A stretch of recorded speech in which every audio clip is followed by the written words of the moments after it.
moving on. This is I guess the big thing for this week. I was on Twitter. I think it was like Tuesday or Wednesday, and I was just kind of scrolling, and I saw that the Call of Duty Vanguard open beta was this weekend, and I was like, "Hey, I kind of talk on a podcast every Monday. That's probably something we should try to cover." Heck yeah! So I was like, I know of the three of us, I'm gonna have to be the one to bite the bullet on Call of Duty. So I went ahead and downloaded it and played it a little bit this weekend. The level cap is 30. I got to 20, so I spent a decent amount of time with it. Here is my tweet that I did not tweet because I was saving it for tonight. When does Battlefield come out? I think COD fans will still buy this, but it's not enough to get me to play it again. And it feels as if COD is gravitating towards trying to occupy that same space that Battlefield does. They really want to get to the big lobby games. The maps aren't built for that. Anytime you put 16 people on a small map, 16v16, it's just not fun. The spawning is the same old bad spawning. Call of Duty can still not figure that out. It's just, I don't know.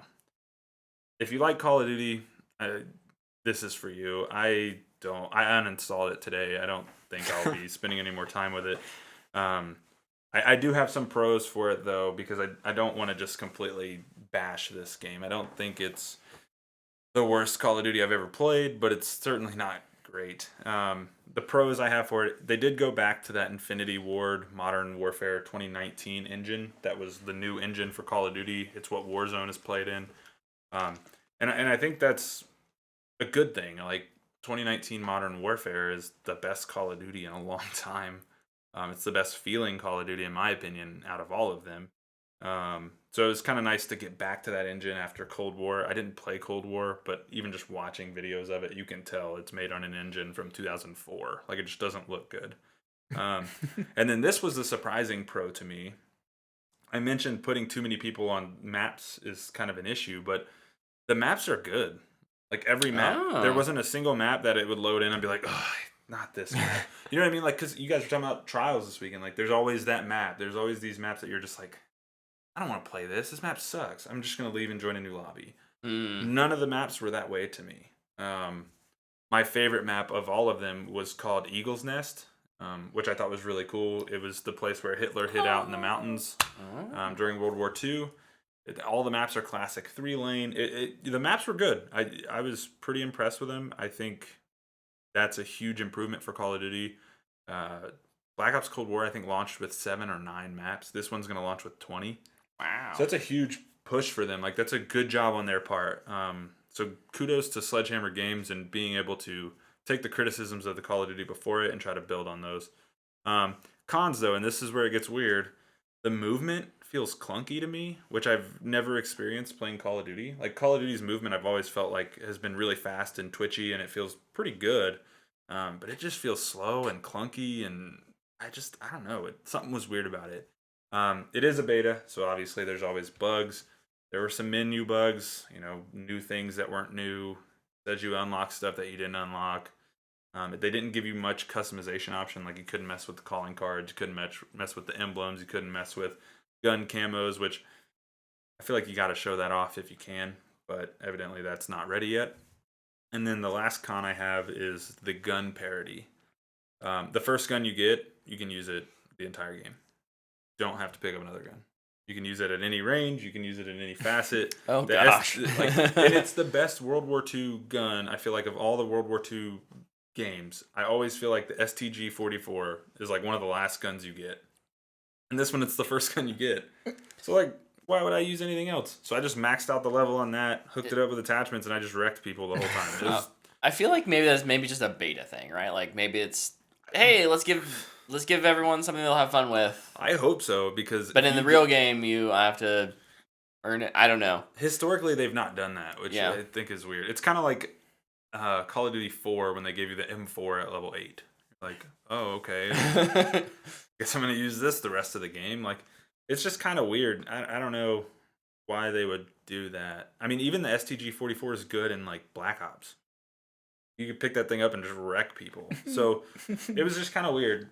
But again, like, Vanguard is, I feel like I've said this word a lot lately, is kind of uninspired. Luke sent me a TikTok earlier kind of making fun of like the Call of Duty situation. Like they need money to pay their lawyers off for their lawsuit. The next Modern Warfare game isn't ready, so let's just put something out. And it's unfortunate for Sledgehammer that they get to release their game in the midst of one of the highest profile video game lawsuits of all time. Yeah. I feel bad for those devs because they are working hard on something. I mean, you're releasing a game with 20 maps. It's pretty impressive in my mind. You're using a new engine that evidently Treyarch was afraid to use because they didn't feel comfortable in their ability to make a game in it. You're reworking Warzone at the same time as you're doing this. Like, they're doing a lot of things, and I don't think Sledgehammer is to blame. I think it's all Activision's fault. But I don't know. It's not enough to get me to buy Call of Duty again. I think the next time I would consider buying Call of Duty would be that next Modern Warfare. Okay. Just because I thought the 2019 Modern Warfare was the best Call of Duty they've put out in years. Yeah. That being said, when does Battlefield come out? That's the real question. We'll get to that later. Yeah, that was my real question. Like, I played, I think, 3 matches, and I was like, yeah, I'm ready for Battlefield to come out. What a tease. But no, the COD Vanguard beta, if you've played it, let us know what you think about it. Yeah. If you like it, great. You know, that's awesome. It not for me. Yeah, I'm really curious what, someone who likes it, like why. Yeah. Because obviously I didn't play it, so I can't have an opinion. I don't get an opinion. I can tell you Well, what I think it looks like. No. That's not how the internet works. I know, Luke. You can have an opinion about anything. Mm-hmm. I use Twitter. I see the tweets. Yeah. But yeah, no, it's one of those things where I never wish for a game to do poorly. No. Call of Duty have just never, I say never. For a long time, I've just not felt like it's my game, and that's totally fine. Sounds like this one isn't going to be either. So yeah, last year I made the decision, like, I'm not buying Call of Duty. And there were a few times where I was like, man, I wish I could play it, just to see it and be able to play with my brother who plays Call of Duty. And that was part of the other thing. I got to play with my brother, which was cool. He likes it. He thinks it feels good. It's great. Will they ever do what Halo's doing, you think? Like make the multiplayer aspect free? No. They half did that with Warzone. Yeah. Dude, Warzone was such a... Warzone... It was so complicated the year that came out. They give, like, free multiplayer weekends on Warzone, so I guess there's that. But I don't know. I don't think they could. It's too much of what drives people to play it. It's not like their campaign is this heralded thing that people come back for, like Halo is. Like Halo, the campaign has always been what drives people to play it. There's like this overarching story, and and Call of Duty, it's different every year. Yeah, Black Ops I feel like has had the most connective tissue. Yeah. As an outsider, again, I haven't played them. I think you're know right. What I hear and see. That. So. In the Modern Warfare franchise, early was that way. They did that in there. They've gotten away from that, and well, I played the first couple Modern Warfare games because of that. Dude, those were good. The Modern Warfare 1 and 2 campaigns and Black Ops 1, fantastic. Yeah. I would replay them all the time. Yeah. I mean, the Modern Warfare 2 campaign got remastered for the new consoles, like good enough that it is got that. Mm-hmm. But yeah, no, it's just interesting. I do think Vanguard would be a cool campaign to play. I thought World at War's campaign was really cool.